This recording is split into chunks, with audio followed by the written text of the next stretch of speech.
ಬೆಂಗಳೂರಿನ ಕಾಡುಗೋಡಿಯಲ್ಲಿ ಮಗು ಕೊಲೆ ಕೇಸ್ಗೆ ಸಂಬಂಧಪಟ್ಟಂತೆ ತಾಯಿ ಪ್ರಿಯಾಂಕಾ ಮೇಲೇನೆ ಹೆಚ್ಚಾಗ್ತಾ ಇರುವಂತದ್ದು ಅನುಮಾನ. ಬೆಂಗಳೂರಿನ ಕಾಡುಗೋಡಿಯಲ್ಲಿ ಮಗು ಕೊಲೆ ಕೇಸ್ಗೆ ಸಂಬಂಧಪಟ್ಟಂತೆ ಆ ಮಗುವಿನ ತಾಯಿ ಪ್ರಿಯಾಂಕಾ ಮೇಲೇನೆ ಅನುಮಾನ ಜಾಸ್ತಿ ಆಗ್ತಾ ಇದೆ. ಪ್ರಕರಣ ದಾಖಲಾಗ್ತಾ ಇದ್ದಂತೆ ತಾಯಿ ಪ್ರಿಯಾಂಕಾ ನಾಪತ್ತೆ ಆಗಿದ್ದಾಳೆ. ಪ್ರಕರಣ ದಾಖಲಾಗ್ತಾ ಇದ್ದಂತೆ ಎಸ್ಕೇಪ್.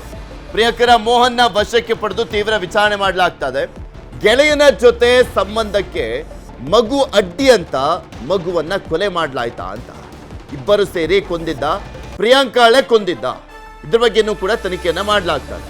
ಇವರಿಬ್ಬರು ಸೇರ್ಕೊಂಡು ಆ ಮಗುವನ್ನ ಕೊಲೆ ಮಾಡಿದ್ದ ಅಥವಾ ತಾಯಿನೇ ಕೊಲೆ ಮಾಡಿದ್ಲ ಅಥವಾ ಅವನ್ ಕೊಲೆ ಮಾಡಿದ್ನ ತನಿಖೆ ಮಾಡಲಾಗ್ತದೆ. ಮರಣೋತ್ತರ ಪರೀಕ್ಷೆಯಲ್ಲಿ ಉಸಿರುಗಟ್ಟಿಸಿ ಕೊಲೆ ಅಂತ ದೃಢವಾಗಿದೆ.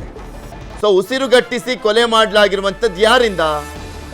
ಎಸ್ಕೇಪ್ ಆಗಿರುವಂಥ ಹಿನ್ನೆಲೆಯಲ್ಲಿ ಪ್ರಿಯಾಂಕಾ ಮೇಲೇನೆ ಅನುಮಾನಗಳು ಇನ್ನೂ ಜಾಸ್ತಿ ಆಗ್ತದೆ.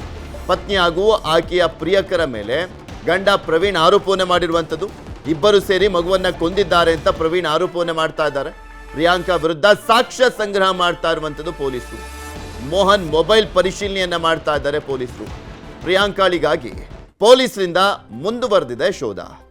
ಪ್ರಿಯಾಂಕಳಿಗೋಸ್ಕರ ಇನ್ನೂ ಶೋಧವನ್ನ ಮಾಡಲಾಗ್ತದೆ. ವೃತ್ತಿಯಲ್ಲಿ ವಕೀಲೆ ಆಗಿರುವಂಥದ್ದು ಆರೋಪಿತೆ ಪ್ರಿಯಾಂಕಾ. ಗಂಡ ಪ್ರವೀಣ್ ಖಾಸಗಿ ಶಾಲೆಯ ಓನರ್ ಆಗಿದ್ದು ಈತನಿಗೂ ಸಾಕಷ್ಟು ಆಸ್ತಿ ಇತ್ತು. ಆದರೆ ಗಂಡನಿಗಿಂತಲೂ ಹೆಚ್ಚು ಆಸ್ತಿ ಹೊಂದಿದ್ದಂತ ಪ್ರಿಯಕರ ಮೋಹನ್. ಇದ್ರ ಬಗ್ಗೆ ಇನ್ನಷ್ಟು ಮಾಹಿತಿಯನ್ನು ಕೊಡ್ತಾ ಹೋಗ್ತಾರೆ ನಮ್ಮ ಪ್ರತಿನಿಧಿ ಮಾದೇಶ್. ನಮ್ಮ ಜೊತೆ ನೇರ ಸಂಪರ್ಕದಲ್ಲಿ ಜಾಯ್ನ್ ಆಗಿದ್ದಾರೆ. ಮಾದೇಶ್, ಈ ಪ್ರಕರಣಕ್ಕೆ ಸಂಬಂಧಪಟ್ಟಂತೆ ಏನು ಅಪ್ಡೇಟ್ ಸಿಗ್ತಾ ಇದೆ ಈ ಕ್ಷಣಕ್ಕೆ?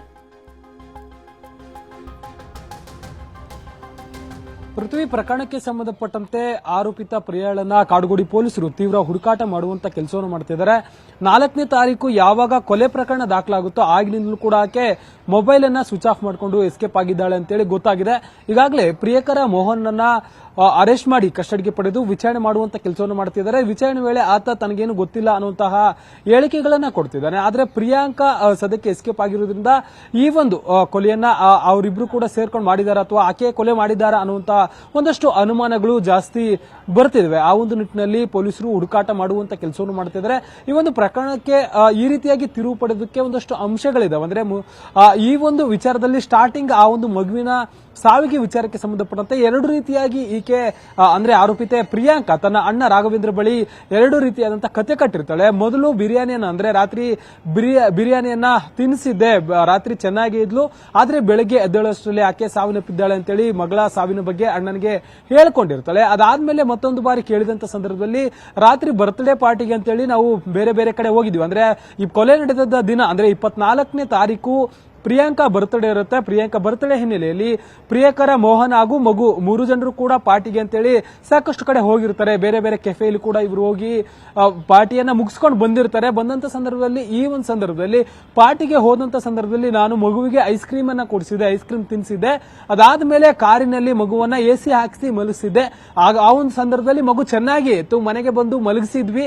ಬೆಳಿಗ್ಗೆ ಎದ್ದೇಳಷ್ಟರಲ್ಲಿ ಸಾವನ್ನಪ್ಪಿದ್ಲು ಅಂತ ಎರಡು ರೀತಿಯಾದಂತಹ ಕಥೆಯನ್ನ ಕಟ್ಟುವಂತ ಕೆಲಸವನ್ನ ಪ್ರಿಯಾಂಕಾ ಮಾಡಿದ್ಲು. ಅದಾದ್ಮೇಲೆ 4ನೇ ತಾರೀಕು ಆಕೆ ಅಂದ್ರೆ ಮಗುವಿನ ಸಾವಿಗೆ ಸಂಬಂಧಪಟ್ಟಂತೆ ಒಂದು ಮರಣೋತ್ತರ ಪರೀಕ್ಷೆ ವರದಿ ಬರುತ್ತೆ. ಆ ಒಂದು ವರದಿಯನ್ನ ಪ್ರಿಯಾಂಕಾ ಗಂಡ ಪ್ರವೀಣ್ ಏನಿದ್ದಾರೆ ಇವರು ವಿದೇಶದಲ್ಲಿ ಇರುವಂತಹ ತನ್ನ ಅಕ್ಕ ಡಾಕ್ಟರ್ ವೈದ್ಯ ಆಗಿರ್ತಾರೆ, ಅವರಿಗೆ ಒಂದು ಮರಣೋತ್ತರ ವರದಿಯನ್ನ ಕಳಿಸಿರ್ತಾರೆ. ಆ ಒಂದು ವರದಿಯನ್ನ ಪರಿಶೀಲನೆ ಮಾಡಿದಂತ ವೈದ್ಯ ತನ್ನ ತಮ್ಮನಿಗೆ ಹೇಳ್ತಾರೆ, ಇದರಲ್ಲೇನೋ ಸಸ್ಪಿಷಿಯಸ್ ಆಗಿ ಒಂದಷ್ಟು ವಿಚಾರಗಳು ಪ್ರಸ್ತಾಪ ಆಗಿದೆ, ಹೀಗಾಗಿ ಕೊಲೆ ಮಾಡಿರುವಂತಹ ಸಾಧ್ಯತೆ ಇರುತ್ತೆ, ಕೂಡಲೇ ಹೋಗಿ ಪೊಲೀಸರಿಗೆ ನೀನು ದೂರನ್ನ ಕೊಡು, ಕೊಲೆ ಮಾಡಿರುವಂತಹ ಆರೋಪ ಮಾಡಿ ದೂರನ್ನ ಕೊಡಬೇಕು ಅಂತೇಳಿ ಆಕೆ ತನ್ನ ತಮ್ಮನಿಗೆ ಹೇಳುವಂತ ಕೆಲಸವನ್ನು ಮಾಡಿರ್ತಾರೆ. ಅದಾದ್ಮೇಲೆ ಪ್ರವೀಣ್ ನೇರವಾಗಿ ಕೋರ್ಟ್ಗೆ ಅರ್ಜಿಯನ್ನ ಹಾಕಿ ಕೋರ್ಟ್ಗೆ ಆದೇಶದ ಮೂಲಕ ಕೊಲೆ ಪ್ರಕರಣವನ್ನ ದಾಖಲಿಸುವಂತ ಕೆಲಸವನ್ನು ಮಾಡಿದ್ದಾರೆ. ಸದ್ಯಕ್ಕೆ ಕೊಲೆ ಪ್ರಕರಣವನ್ನ ದಾಖಲಿಸಿಕೊಂಡು ಈಗಾಗಲೇ ಆರೋಪಿತ ಮೋಹನ್ನನ್ನ ತೀವ್ರ ವಿಚಾರಣೆ ಮಾಡ್ತಿದ್ದಾರೆ.